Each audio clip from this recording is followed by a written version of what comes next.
एक नई वीडियो के साथ आज मैं फिर हाजिर हूं, आपका होस्ट दोस्त विक्रांत जोशी आपका स्वागत करता हूं मैं आर्म शॉर्ट्स में, जिसमें हम लेके आते हैं दिन भर की स्पेस और डिफेंस न्यूज की टॉप 3 खबरें। तो चलिए जान लेते हैं। अपनी सबसे पहली खबर की बात करेंगे तो वो अस्त्र मिसाइल की तरफ से आ रही। कल मैंने आपको बताया था कि इसका टेस्ट किया गया था और आज फिर इसका टेस्ट फायर किया गया, यानी कि 2 दिनों में 2 टेस्ट फायर इसके किए गए हैं और अंतिम चरण का टेस्ट कहा जा रहा है।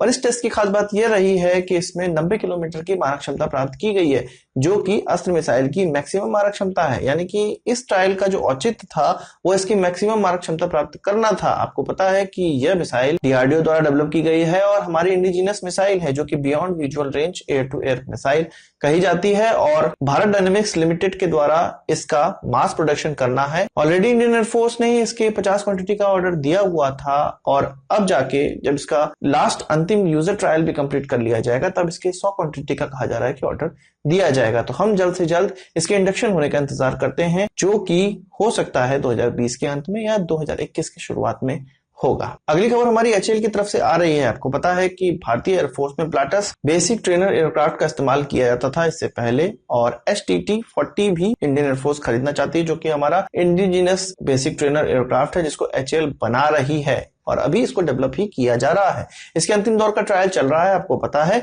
और इंडियन एयरफोर्स का ट्रायल ले रही है और कुछ 3 महीनों के बाद ये कहा जा रहा है, कुछ सोर्सेस से ये खबर निकलकर सामने आई है कि इसका रिक्वेस्ट फॉर प्रपोजल जारी कर दिया जाएगा इंडियन एयरफोर्स के द्वारा और एचएएल को रिक्वेस्ट फॉर प्रपोजल सौंप दिया जाएगा। अभी इसका अंतिम दौर का स्पिन टेस्ट हो रहा है, जो कि राइट साइड स्पिन टेस्ट हुआ है और यह सक्सेसफुल रहा है। इसमें 6 बार राइट साइड एयरक्राफ्ट स्पिन करता है। अब इसका जो टेस्ट होगा वो लेफ्ट साइड स्पिन टेस्ट होगा, जिसमें कि कुछ इसी प्रकार की चीजें करनी होगी इस एयरक्राफ्ट को, जो कि राइट साइड वाले स्पिन टेस्ट से भी मुश्किल कहा जा रहा है। इंडियन एयरफोर्स के कुछ ऑफिशियल्स का यह कहना है कि जो यह एयरक्राफ्ट है वो अच्छा परफॉर्म कर रहा है और 3 महीनों के भीतर इसका पूरा ट्रायल कंप्लीट कर लिया जाएगा और इसके बाद ही इसका रिक्वेस्ट फॉर प्रपोजल एचएएल को सौंपा जाएगा।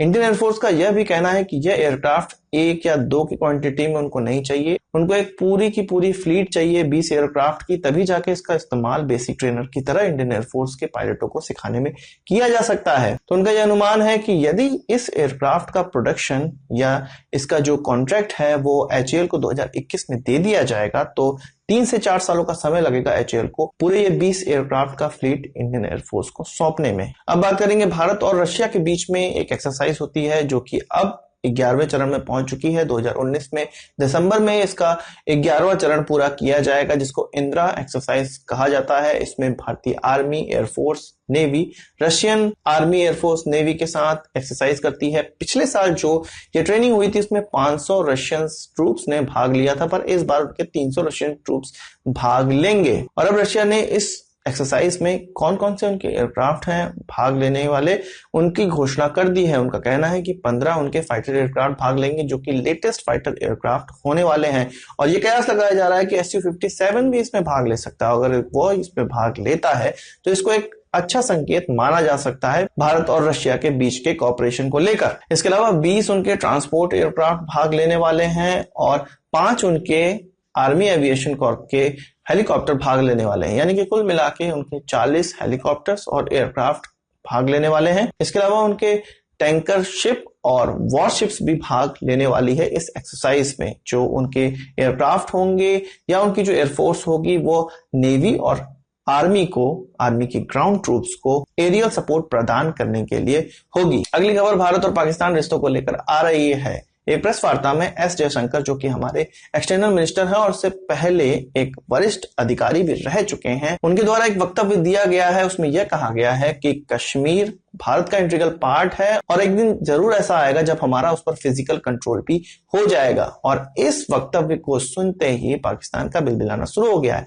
पाकिस्तान कुछ उसी प्रकार से चिल्लाने लगा है जिस प्रकार से नया कुत्ते का बच्चा पैदा होता है, यदि उसकी तरफ बढ़ो तो वो चिल्लाना स्टार्ट कर देता है। कुछ उसी प्रकार से भारत यदि कश्मीर पे कुछ भी बोल देता है तो पाकिस्तान इंटरनेशनल कम्युनिटी से सपोर्ट मांगना स्टार्ट कर देता है और वही चीज पाकिस्तान ने इस बार भी की है। उसने कहा है कि इंटरनेशनल कम्युनिटी इस प्रकार के बयानों को ध्यान दे और लगातार भारत इसको एस्केलेट करने का प्रयास कर रहा है और इस कारण से भारत और पाकिस्तान के बीच में पीस टॉक नहीं हो सकती है। एक बात यहाँ पर ध्यान देने वाली जरूर होगी, क्योंकि ये जो वक्तव्य है भारत की तरफ से वो किसी छुटभैया नेता की तरफ से नहीं आया है, हमारे एक्सटर्नल मिनिस्टर की तरफ से आया है, और वो भी ऐसे एक्सटर्नल मिनिस्टर जो कि पुराने समय में एक अच्छे वरिष्ठ अधिकारी रह चुके हैं। तो इस चीज को हमें जरूर गंभीरता से लेना चाहिए कि भारत का कोई ना कोई पीओके को लेकर प्लान जरूर चल रहा है। आज की इस वीडियो के लिए बस इतना ही। आशा करता हूं कि वीडियो पसंद आया होगा। आप इसको एक बड़ा थम्स अप जरूर देंगे। इस वीडियो से मुझे कोई सवाल ही सुझाव कमेंट बॉक्स में जरूर लाइएगा। नमस्कार, थैंक यू, जय हिंद।